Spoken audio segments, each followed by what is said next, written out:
हजारों साल पहले राजा विक्रम के पास एक चमत्कारिक बोतल थी। उसके अंदर एक जादुई औरत थी जिसके जादू का इस्तेमाल राजा अपने दुश्मनों को मारने के लिए करता था। एक दिन राजा विक्रम के कहने पर उस औरत ने दरबार के एक पंडित को वो बेगुनाह होते हुए भी जहर दे दिया। पंडित ने मरते वक्त उस औरत को श्राप दिया। ए जादुई औरत, मैं तुम्हें श्राप देता हूं कि अब से जो भी व्यक्ति तुम्हें बोतल के बाहर बुलाएगा वो खुद तुम्हारा शिकार हो जाएगा। और अब से तुम जादुई औरत नहीं, शैतानी चुड़ैल बन के बाहर आओगी, बोतल की चुड़ैल। इस घटना के बाद राजा विक्रम ने उस बोतल को तहखाने में छिपा दिया। दिन बीतते चले गए। राजा बहुत नाखुश रहता क्योंकि पंडित के श्राप देने के बाद उसने जादुई औरत को बाहर बुलाना बंद कर दिया था। एक रात जब राजा अपने कमरे में आराम कर रहा था, तभी उसके भाई अकरम ने उसके महल पे आक्रमण किया। घमासान युद्ध हुआ और राजा विक्रम हारने लगा। उसे उस जादुई औरत की कमी महसूस होने लगी। अब उससे रहा नहीं गया और वो बोतल ढूंढने के लिए तहखाने की ओर भागा। बोतल तहखाने में एकदम अंदर छिपाई थी। राजा ने उस बोतल को लिया और खोलने ही जा रहा था कि एकदम से रुक गया। उसे पंडित का श्राप याद आया और वो डर गया। पर थोड़ी देर बाद उसने हिम्मत करके वो बोतल खोलने का तय किया। उसने एक हाथ में बोतल पकड़ी और दूसरे हाथ से बोतल के मुंह पर मारने लगा। कुछ ही देर बाद बोतल में हलचल शुरू हुई। राजा को लगा कि अब जादुई औरत फिर से बाहर आ जाएगी, पर अचानक बोतल का रंग बदल गया और देखते ही देखते बोतल से धुआं निकलने लगा। राजा विक्रम ने इसकी बिल्कुल भी उम्मीद नहीं की थी। अरे, ये क्या हो रहा है? ऐसा तो पहले नहीं होता था। लगता है ये उस पंडित के श्राप का ही असर है। मतलब अब इस बोतल से चुड़ैल निकलेगी। राजा विक्रम डर गया और उसने वो बोतल वहीं फेंक दी, पर धुआं फिर भी निकल रहा था। राजा दरवाजे की तरफ भागा, पर दरवाजा अचानक से बंद हो गया। उसने पीछे मुड़कर धुएं की ओर देखा। धुएं में एक चुड़ैल की परछाई दिखने लगी और उसके जोरों से हंसने की आवाज तहखाने में घूमने लगी। राजा विक्रम उस आवाज से और भी डर गया। अब धीरे धीरे धुआं कम हुआ और वहां एक खतरनाक चुड़ैल दिखने लगी। कैसे हो महाराज? बहुत दिनों बाद याद किया मुझे। आज मैं आपसे नहीं पूछूंगी कि किसे सजा देनी है, क्योंकि मैं जानती हूँ आज मेरा शिकार आप खुद हो। आप खुद मेरे पास आएंगे या मैं वहां हूँ? खबरदार, जो तुम मेरे पास भी आई तो मैं तुम्हारा महाराज हूँ। तुम मुझे नहीं मार सकती। आप उस बोतल की औरत के महाराज थे। मैं बोतल की चुड़ैल हूँ और मेरा कोई महाराज नहीं है। जो भी मुझे बाहर निकालेगा वो मारा जाएगा। इतना कहकर वो चुड़ैल हंसने लगी। मैं कहता हूँ वापस बोतल में चली जाओ।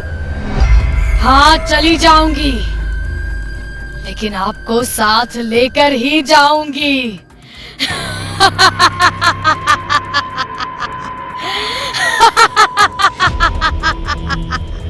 चुड़ैल एकदम से राजा के पास गई और अपने हाथों से उसे जकड़ लिया। राजा ने निकलने की बहुत कोशिश की, पर वो निकल नहीं पाया। चुड़ैल फिर से धुआं बन गई और राजा को लेकर उस बोतल में चली गई।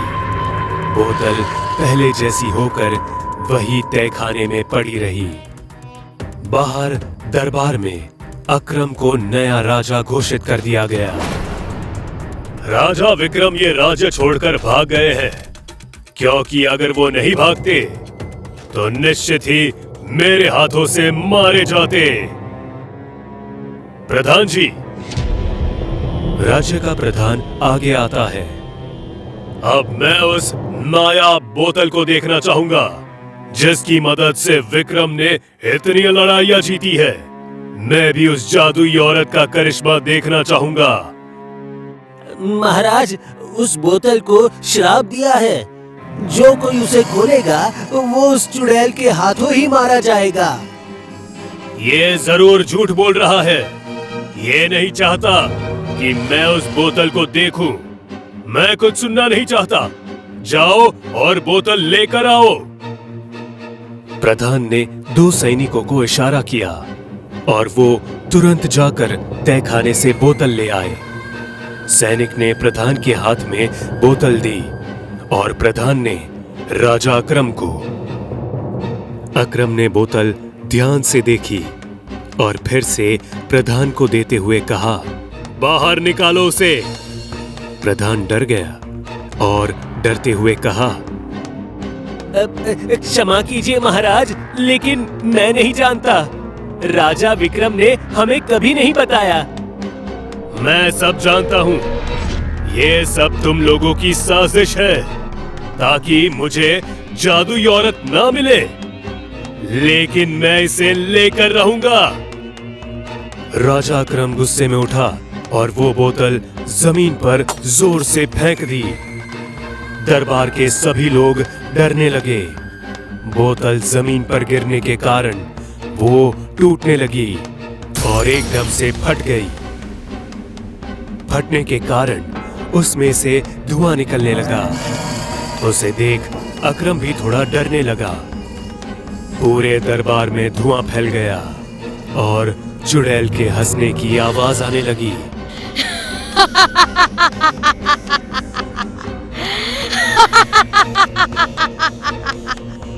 धुएं के हटते ही जमीन पर राजा विक्रम की लाश दिखाई दी और उसके ऊपर पैर रखकर एक चुड़ैल खड़ी थी।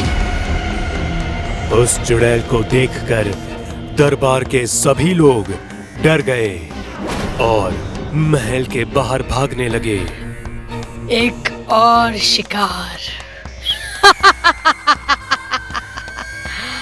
चुड़ैल ने राजा अकरम को उठा लिया और उसकी तलवार को लेकर उसका सिर धड़ से अलग कर दिया। चुड़ैल ने तलवार में राजा अकरम का सिर फंसाया और सिंहासन पर रख दिया। चुड़ैल अड़कर बाहर आई और अपने मुंह से आग बरसाकर पूरे महल को आग लगा दी। महल जलकर खाक होने लगा। चुड़ैल खुले आसमान में उड़ने लगी। चुड़ैल की बोतल टूटने की वजह से वो अब आजाद हो चुकी थी और अब जो भी उसके रास्ते में आएगा वो उसे मारने लगी थी। समीर, रोहन, अदिति और सिमरन एक साथ एक फिल्म बना रहे थे। चारों साथ में एक मीडिया कंपनी में काम करते थे और चारों में गहरी दोस्ती थी। हमारे डायरेक्टर को एक नई लव स्टोरी चाहिए। अरे यार, आजकल की लव स्टोरीज तो बिल्कुल कॉमन हो गई है। हाँ, कुछ यूनिक और अलग कहानी लानी होगी जिससे ऑडियंस को मजा आए। मैंने सुना है शहर के पुराने बंद पड़े लाइब्रेरी में कई सारी किताबें रखी हैं और उनमें बहुत सारी अनसुनी कहानियां बंद है। लेकिन वो लाइब्रेरी सालों से बंद है। वहाँ तक हम पहुँचेंगे कैसे?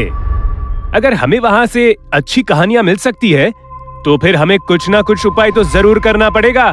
चारों एक रात चुपके से शहर की पुरानी लाइब्रेरी में घुसने का प्लान बनाते हैं वो लाइब्रेरी पुराने कब्रिस्तान के बगल में थी, जिस वजह से उस लाइब्रेरी के बारे में कई तरह की अफवाहें भी फैली थी। चारों उस रात हिम्मत जुटाकर लाइब्रेरी जाने का निर्णय लेते हैं। यार, मैंने सुना है उस लाइब्रेरी के बगल में ना पुराना कब्रिस्तान है और लोगों का कहना है कि उस कब्रिस्तान के आसपास ना कई लोगों ने आत्माएं देखी हैं। तू भी एक इन किताबी बातों में विश्वास करने लगी? हमें लव स्टोरी बनानी है, हॉरर स्टोरी नहीं। आदिति बिल्कुल ठीक कह रही है। हम चुपचाप जाकर लाइब्रेरी से कुछ अच्छी किताबें लेकर वापस आ जाएंगे, किसी को कुछ पता भी नहीं चलेगा। चारों गाड़ी में बैठकर बातें कर रहे थे और लाइब्रेरी की ओर जा रहे थे। तभी अचानक कब्रिस्तान के पास उनकी गाड़ी बंद हो जाती है। अरे ये गाड़ी बंद कैसे हो गई? बंद हुई भी तो कौन सी जगह पर? हमारे बगल में पुराना कब्रिस्तान है। अरे तू फालतू का डर रही है। तुम सभी लाइब्रेरी की ओर बढ़ो, मैं ये गाड़ी को देखता हूँ। ओके गाइस, ये सही रहेगा। समीर उस कब्रिस्तान के पास गाड़ी के पास रुक जाता है और गाड़ी को ठीक करने की कोशिश करने लगता है। अदिति, सिमरन और रोहन पैदल लाइब्रेरी की ओर बढ़ते हैं। लाइब्रेरी के पास पहुंचते ही वहां अचानक से उन तीनों के सामने एक पागल सा दिखने वाला व्यक्ति आ जाता है, जिसके बड़े बड़े दाढ़ी और बाल होते हैं और उसने फटे पुराने कपड़े पहने होते हैं। उसे देखकर ऐसा लग रहा था जैसे उसने कई वर्षों से नहाया नहीं है। कहाँ जा रहे हो तुम सभी? उधर मत जाओ, वहां मौत है। उस आदमी को देखकर तीनों डर जाते हैं। पागल व्यक्ति तीनों के आसपास अजीब सा उछलता कूदता हुआ घूमने लगता है। कौन हो तुम? हट जाओ हमारे रास्ते से। मौत का साया है, जो भी यहाँ आया है वापस ना जा पाया है। मुझे बहुत डर लग रहा है। तुम चिंता मत करो, मैं कुछ करता हूँ। राहुल वहाँ पर पड़े एक लाठी से उस पागल आदमी को मारकर भगाने की कोशिश करता है। वो व्यक्ति उन तीनों को देखकर पागलों की तरह हंसता हुआ वहाँ से चला जाता है। तुम सबका समय आ गया है। अगर अपनी जान बचाना चाहते हो तो चले जाओ यहाँ से, वरना सब मरेंगे। वो इंसान ऐसा क्यों बोल रहा था? अरे यार, तुम एक पागल की बात पर विश्वास कर रही हो, उसे तो खुद का होश नहीं। चलो जल्दी से जो काम करने आए थे वो कर लेते हैं। तीनों लाइब्रेरी के पीछे की खिड़की का शीशा तोड़कर लाइब्रेरी के अंदर घुस जाते हैं। लाइब्रेरी में कई तरह की पुरानी किताबें रखी होती है। तीनों लव स्टोरी की किताब ढूंढने लगते हैं। उस लाइब्रेरी में चारों ओर अंधेरा होता है। तभी अचानक से एक किताब अदिति के पास आकर गिरती है। वो किताब एक सफेद कपड़े में लिपटी होती है और उसके ऊपर कई तरह के धागे भी बंधे होते हैं। ये कौन सी किताब है और ये इस कपड़े में क्यों लपेट कर रखी है? अदिति सारा धागा और कपड़ा हटाकर वो किताब निकालती है। उस किताब के ऊपर राजकुमार और वैश्या की प्रेम कहानी लिखा होता है और उस किताब के ऊपर कुछ अजीब सी चित्र भी बनी होती है। अदिति उस किताब को देखकर खुद को रोक नहीं पाती। तुम्हें कोई अच्छी किताब मिली क्या? ये देख, इस किताब का टाइटल कुछ यूनिक लग रहा है और तो और इस पर बहुत ही अजीब चित्रकारी भी की हुई है। देख। ठीक है, हम इसे ना बैग में रख लेते हैं, वो हम बाद में पढ़ लेंगे। इस किताब को मैं अपने पास रख लेती हूँ। अदिति उस किताब को अपने बैग में रख लेती है। अचानक अदिति को लगता है कि बैग के अंदर वो किताब अपने आप खुल रही है और बंद हो रही है। तभी वो उस किताब को अपने बैग से बाहर निकालती है और अचानक एक तेज हवा का झोंका आता है, जिससे उस किताब के पन्ने पलटने लगते हैं। क्या हो रहा है? ये सब क्या हो रहा है? इस किताब के पन्ने अपने आप कैसे पलट रहे हैं? तभी उस किताब के पन्ने पलटने बंद हो जाते हैं। वो किताब के पन्ने एक जगह आकर रुक जाते हैं। उस पन्ने पर राजकुमार और उसके पैरों के पास बैठी लड़की की तस्वीर होती है, जिसके कपड़े देखकर वो एक वैश्या प्रतीत होती है। अदिति उस पन्ने को पढ़ने लगती है। राजकुमार और वैश्या की प्रेम कहानी। ओह, ऐसी कहानी तो धूम मचा देगी। जैसे ही अदिति उस पन्ने को पढ़ती है, उसके होश उड़ जाते हैं। वो डरकर उस किताब को फेंक देती है। तभी वो देखती है कि उस किताब पर बनी वैश्या की तस्वीर वहां से गायब हो जाती है और वो औरत अदिति के सामने खड़ी होती है। तुम तो राजकुमार की प्रेमिका हो ना, जिसकी तस्वीर किताब में थी? लेकिन तुम बाहर कैसे आ गई? वो वैश्या अपने घुंघरू बजाते हुए अदिति के सर को अपने पैरों से दबा देती है। अदिति के मुंह से आवाज निकलनी बंद हो जाती है। अदिति उससे जान की भीख मांगती है, लेकिन वो वैश्या अदिति के सर को अपने पैरों तले कुचल देती है और अदिति की आंखें और जुबान बाहर आ जाती है। उसके नाक से खून बहने लगता है और वहीं पर उसकी मृत्यु हो जाती है। वो वैश्या अपने बाल बांधते हुए वहां से गायब हो जाती है। हमें यहाँ से निकलना चाहिए। हमने सारी बुक इकट्ठा कर ली है। इसमें जरूर कुछ ना कुछ अच्छा मिल जाएगा। राहुल और सिमरन अदिति को ढूंढने लगते हैं। सिमरन की नजर अदिति पर जाती है। उसे देखकर ऐसा लग रहा था मानो जैसे वो बैठकर किताब पढ़ रही हो। अरे यार अदिति, चल, हमें यहाँ से निकलना है। तू यहाँ बैठकर किताब क्यों पढ़ रही है? अदिति का कोई जवाब नहीं मिलने पर सिमरन उसके पास जाती है और उसके कंधे पर हाथ रखती है। अदिति की लाश लुढ़क कर गिर जाती है। सिमरन अदिति को देखकर डर जाती है और वो जोर से चिल्लाती है। क्या हुआ? क्यों चिल्ला रही हो? अदिति, अदिति, अदिति! रोहन अदिति की लाश को देखकर हैरान हो जाता है और वो सिमरन का हाथ पकड़कर वहां से भागने लगता है। तभी वो गलती से अपना पैर उस किताब के ऊपर रख देता है। अदिति की ऐसी हालत किसने की होगी? ये देखकर ऐसा लगता है मानो जैसे कोई बुरी ताकत का काम हो। हमें यहाँ से फौरन निकलना होगा। तभी वो किताब रोहन और सिमरन के पैर में फंस जाती है और दोनों गिर जाते हैं। ये किताब, ये वही किताब है जो अदिति ने अपने पास रखी थी। रोहन और सिमरन उस किताब को देखने लगते हैं और देखते ही देखते किताब पर बनी वैश्या की तस्वीर अपना हाथ निकालकर रोहन का गला पकड़ लेती है। दोनों ये देखकर डर जाते हैं। अदिति रोहन का गला छुड़ाने की कोशिश करती है। तभी वहाँ से वो वैश्या की तस्वीर गायब हो जाती है। तुम ठीक तो हो ना? ये सब क्या हो रहा है? ये जरूर शापित किताब है। ये औरत की तस्वीर अचानक गायब कैसे हो गई? इस किताब ने ही अदिति की भी जान ली होगी। I am sure. तभी सिमरन और रोहन के ऊपर गाड़ी की हेडलाइट की रोशनी पड़ती है। बाहर समीर गाड़ी लेकर आ चुका था। सिमरन और रोहन को बाहर बुला रहा था।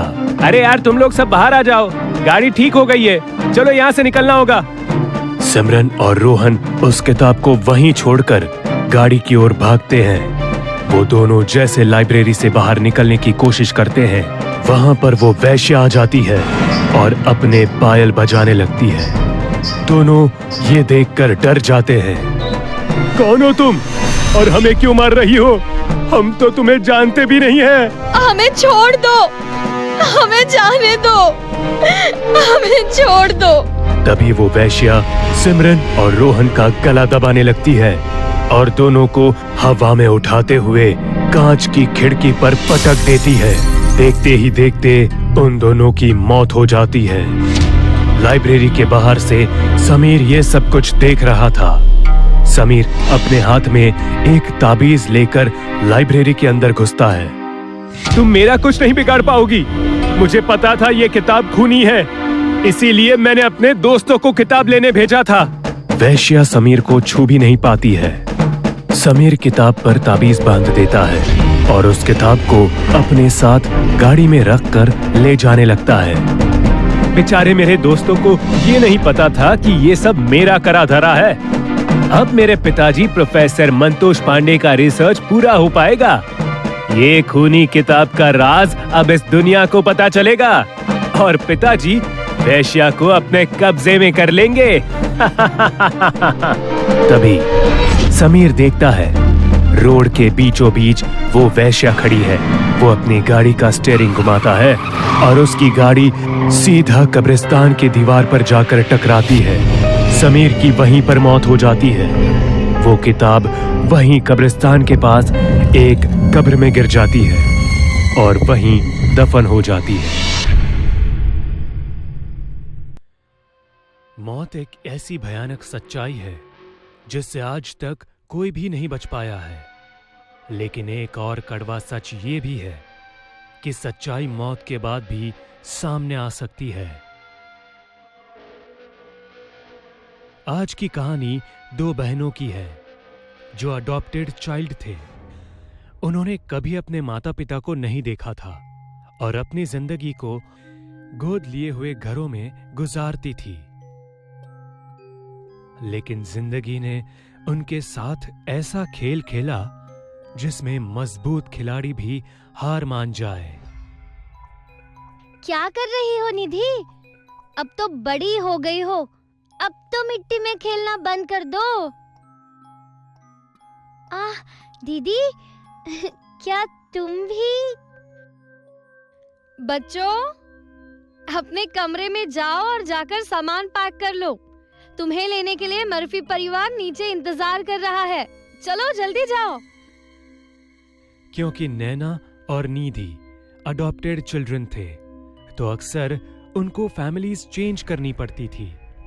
जिंदगी अब तक खुशनुमा चल रही थी। दीदी, सच कहूँ तो मुझे इस परिवार को छोड़कर जाने का बिल्कुल मन नहीं कर रहा। लेकिन अब दूसरा कोई रास्ता भी तो नहीं है। हम अनाथ की जिंदगी ऐसी ही होती है, एक घर से दूसरे घर, दूसरे घर से तीसरे घर। दोनों अडॉप्टेड बहनें अभी जिंदगी की लड़ाई में बहुत छोटी थी। नैना जहां 13 साल की थी तो उसकी छोटी बहन निधि 10 साल की थी। अब उन्हें मर्फी फैमिली में जाना था। दीदी, क्या तुम्हें पता है मर्फी आंटी बहुत खड़ूस है। इन्हें बच्चों से कोई खास लगाव नहीं है। फिर न जाने क्यों ये हमें लेने आई है।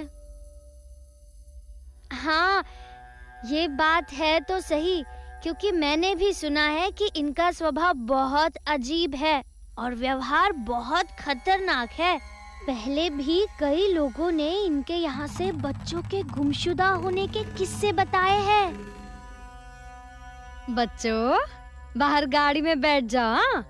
शाम होने वाली है ना, जाओ। हाँ, जाओ। दोनों बहनें अब मर्फी फैमिली पहुंच चुके थे, लेकिन वहां उन्हें अब तक का सबसे अच्छा एक्सपीरियंस हो रहा था।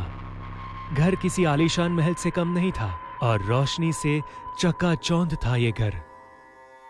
उस रात दोनों बहनें सो गई और अगली सुबह उठी तो मर्फी उनके बगल में बैठी थी।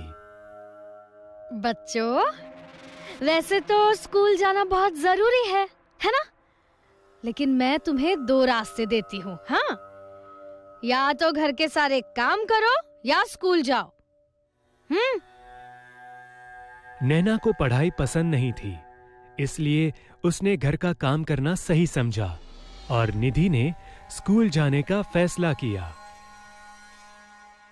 तकरीबन 1 हफ्ते बाद नैना, नैना, जल्दी से डाइनिंग हॉल पहुंचो, चलो। डाइनिंग हॉल पर बैठने के बाद निधि, तुम शुरू करो। आज तुम्हारा मनपसंद पकवान बनाया है। नैना, मुझे तुमसे बात करनी है। मुझे नहीं पता कि तुम्हारे पहले परिवार कैसे रहे हैं या उनकी क्या मानसिकता रही है, लेकिन इस घर में हम ईमानदारी को महत्व देते हैं और तुम जिसे अपनी बहन कहती हो वो सिर्फ तुम्हारा वहम है। ये तुम्हारी काल्पनिक मित्र है और इससे ज्यादा कुछ भी नहीं, समझी? और तुम अब 13 साल की हो। अब ये बचकानी हरकतें तुमको शोभा नहीं देती। मैडम, ये आप क्या कह रही है? क्या निधि आपको दिखाई नहीं देती? ये मेरी काल्पनिक या सपने की बहन नहीं है, बल्कि असली बहन है। आपने हम दोनों को अडॉप्ट किया है ना? नहीं नहीं नैना, मैंने सिर्फ तुम्हें गोद लिया है। मैं किसी दूसरी लड़की को नहीं जानती। और निधि कहकर जिसे तुम बुलाती हो ना, असल में उसका इस धरती पर कोई अस्तित्व ही नहीं है। मर्फी की ये बातें सुनकर नैना को गुस्सा तो आ रहा था, लेकिन वो अपनी भावना को व्यक्त नहीं कर पाई और नाराज होते हुए अपने कमरे में चली गई। नैना मन ही मन में बड़बड़ाते हुए, क्या मैं पागल हूँ? क्या निधि जैसी कोई लड़की असल में है ही नहीं? ये सब मेरा वहम है। क्या मेरी इसी पागल और बचकानी हरकतों की वजह से पुराने परिवारों ने मुझे छोड़ दिया है? नैना अपने मन में ये सवाल कर ही रही थी कि तभी दरवाजे पर एक दस्तक हुई। दरवाजे पर निधि खड़ी मुस्कुरा रही थी। निधि, निधि तुम मेरी बहन मर्फी आंटी है ना? वो मुझे पागल साबित करना चाहती है। वो कहती है तुम असल में हो ही नहीं, जबकि तुम हो। सच कहना, कहीं ये मेरा वहम या ये पागलपन तो नहीं है ना? सच बोलो। निधि की आंखों में आंसू होते हैं और वो बिना कोई जवाब दिए सीधा चलने लगती है और वो बेसमेंट के पास जाकर गायब हो जाती है। नैना बेसमेंट में पहुंच चुकी थी। तभी उसे भूरे बालों वाली और चेहरे पर बहुत झुर्रियां वाली औरत दिखती है, जो ठीक से देखने पर पता चलता है कि ये तो मिस मर्फी ही है। नैना को दिखता है कि मर्फी असल में कोई इंसान नहीं, बल्कि एक नरभक्षिणी डायन है। तभी वो प्लास्टिक के थैले में से एक लाश को बाहर निकालती है। ऊपर बल्ब लटक रहा होता है, जिसकी रोशनी में नैना को साफ दिखता है कि वो लाश किसी और की नहीं, बल्कि निधि की थी। नैना अंदर से कांप उठती है और अब उसे समझ नहीं आ रहा था कि वो क्या करे। उसे बहुत डर लग रहा था और रोना भी आ रहा था, लेकिन अगर मर्फी उसे अभी इसी वक्त देख लेगी तो जाहिर है वो उसे भी मार देगी। नैना दबे पांव अपने कमरे में आती है और दरवाजा कसकर बंद करके रोने लगती है। अब तो वो और भी ज्यादा डरी और कंफ्यूज्ड थी। कुछ समय बाद वो नॉर्मल होती है तो वो ये सोचती है कि असल में पूरा मामला है क्या। असल में अभी उसने निधि की लाश को देखा, जबकि कुछ देर पहले ही वो निधि के साथ डाइनिंग टेबल पर बैठी थी। कहीं ऐसा तो नहीं कि मर्फी ने निधि का कत्ल कर दिया और अपने कातिल के कैरेक्टर को छिपाने के लिए निधि को अदृश्य साबित करने का ढोंग कर रही है। लेकिन अगर ऐसा है भी तो निधि उसे कैसे दिखाई दे रही है, जबकि वो तो मर चुकी है। उसका सिर ये सब सोच सोच कर फटा जा रहा था। तभी उसने अपनी बगल में निधि को बैठा देखा, जिसे देखकर वो बहुत ज्यादा डर गई। दीदी, तुम डरो मत। ये सच है कि मैं मर चुकी हूँ और मेरा अब कोई वजूद नहीं है, लेकिन मेरी कातिल वो चुड़ैल मर्फी ही है। ठीक पिछले हफ्ते के शनिवार की रात को जब तुम बार्बर अंकल के साथ मेला देखने गई थी ना, तब मैं गलती से मर्फी आंटी के रूम में दाखिल हो गई थी, जहाँ जाने को वो सख्त मना करती थी। मर्फी आंटी के कमरे में उनकी असलियत थी, जैसे भूत के कॉस्ट्यूम, बड़े नाखून, सफेद बाल और खून की बोतल। मुझे मर्फी आंटी ने देख लिया और अपनी असलियत छिपाने के लिए उन्होंने मुझे धोखे से बेसमेंट में बुलाया और सिर पर रॉड मारकर मुझे मार दिया, मेरी हत्या कर दी। और वही मुझे एक प्लास्टिक के थैले में बांध दिया, जिससे किसी को मेरे बारे में कभी पता ना चल सके। इतना बताकर निधि वहां से गायब हो गई। यानी कि नैना को अब पूरा माजरा पता चल चुका था। उसे बहुत रोना आ रहा था, क्योंकि उसके और उसके बहन में एक बहुत मासूम रिश्ता था, जिस वजह से निधि की आत्मा मरने के बाद भी उसे दिखाई देती है। नैना ने सोच लिया था कि अब वो किसी भी तरह से निधि को इंसाफ दिलाएगी और मर्फी को सजा। इसलिए अगली सुबह होते ही वो तैमूर अंकल के घर गई और उन्हें जाकर सारी बात बताई। तैमूर वही शख्स था जिसने इनका सेटलमेंट मर्फी फैमिली में कराया था, लेकिन इसके बावजूद तैमूर भी मर्फी की असलियत से अनजान था। शाम को नैना तैमूर और पुलिस वाले को लेकर मर्फी हाउस पहुंची और उन्हें बेसमेंट में उस लाश को दिखाने के लिए ले जाने लगी। बेसमेंट में पहुंचते ही जो उन्होंने देखा, वो देखकर सबका दिल दहल उठा। उन्होंने देखा मर्फी फांसी के फंदे पर झूल रही थी और अब उसका असली चुड़ैल वाला चेहरा भी साफ झलक रहा था। वो 200 साल की बुढ़िया नजर आ रही थी। अब तो मर्फी ही मर चुकी थी, तो अब इसके आगे क्या ही हो सकता था। लेकिन नैना ने निधि को मर्फी के झूलते लाश के बगल में मुस्कुराता देखा। नैना समझ गई कि इस चुड़ैल की इतनी भयानक मौत कैसे हुई। इसका कत्ल निधि ने ही किया। वो आखिरी बार था जब नैना ने निधि को देखा। उसके बाद निधि का दाह संस्कार हुआ और फिर निधि कभी भी नैना को नजर नहीं आई। मर्फी का अंत भले ही दर्दनाक हुआ, लेकिन उसने एक मासूम से उसकी जिंदगी छीन ली। 2 बहनों को हमेशा हमेशा के लिए जुदा कर दिया। आज इस घटना को बीते एक लंबा समय हो गया है, लेकिन नैना आज भी उस घड़ी को याद करती है तो दहल उठती है। खासकर उस लम्हे को जब मरने के बाद भी निधि की आत्मा ने उसे सच बता दिया और मर्फी का पर्दा फाश किया।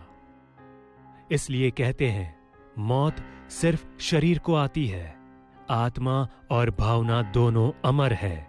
अगर रिश्ता और प्यार पवित्र है तो मौत के बाद भी आपका प्रेमी आपकी रक्षा करेगा और आपके साथ रहेगा। भले मर्फी ने खुद की असलियत छिपाने के लिए निधि का कत्ल कर दिया, लेकिन निधि की मौत के बाद भी असली सच सबके सामने आ ही गया।